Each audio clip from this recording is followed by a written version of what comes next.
Patricia Helmick suffers from PTSD. Although she's under a therapist's care, there are times when her symptoms are triggered when she's on her own. When that happens, she turns to her smartphone and clicks on an app. And I'll be like sad or hopeless or worried and anxious, pick one of those categories, and then I just click on it and it gives me a tool to use to help get me out of that mood and get me raring to go. So this is the... Patricia is using the Ptsd Coach App, jointly developed by the VA and the DoD. When we spoke to veterans to ask them what they would like their phone to do for them, if their phone could help them with PTSD, they said, I want something that will help me in the moment when I'm in distress or have been triggered or I'm really struggling. The Ptsd Coach was developed with 4 main components: education about PTSD, a self-assessment tool to track symptoms, coping tools to help veterans get through difficult moments, and a crisis button that immediately calls 911 or the Veterans Crisis Line.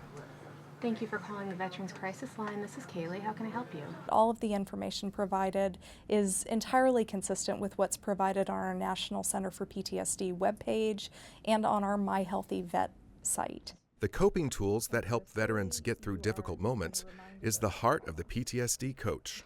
It's organized to allow the individual to identify what sort of symptoms they're dealing with in that moment. So maybe they've just been triggered by a reminder of the trauma, or they're having trouble sleeping, or they're feeling anger.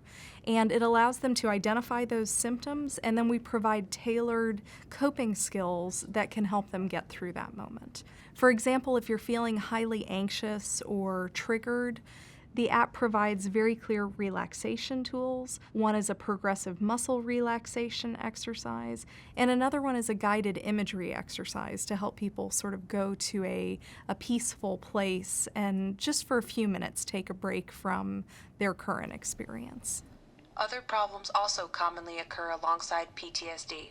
Jonathan Pilgrim uses the coping tools when stressful situations unexpectedly come up. One time I had a individual come up to me out on the street in Baltimore, asked me for money. I said no, and he became very upset. I was agitated, and I just used one of the skills for feeling agitated, and it was very helpful in bringing me back into being mindful of this is the city. Things like this are going to happen. Jordan Kettner customized the app by putting in tools that he finds soothing. You know, I have pictures of my boys on there, of my wife on there, and it throws a picture of that, and because it does that for me, it just brings a smile, and it's like, it's not going to cure anything, you know, and I don't think anyone's going to be looking at it, but it's certainly a nice coping, another tool that you can use. Jordan also uses the app's self-assessment tool that helps track symptoms over time. When you're tracking yourself, then when you have everything laid down, you can go and you can talk to one of your practitioners and be like, here, I know this is a little silly, but I have a PTSD app, the Ptsd Coach, and here's how I've been feeling the last few weeks, or here's how I've been feeling the last few months. And then if you are, you can click on that. Dr. Santinello believes the Ptsd Coach can help in recovery. I'm very excited about it. There's a lot of potential here for it to be almost in some ways a missing link between therapy and, recovery in the real world, so to speak. For Patricia, Jordan, and Jonathan, and thousands of other veterans, that link may be a lifeline.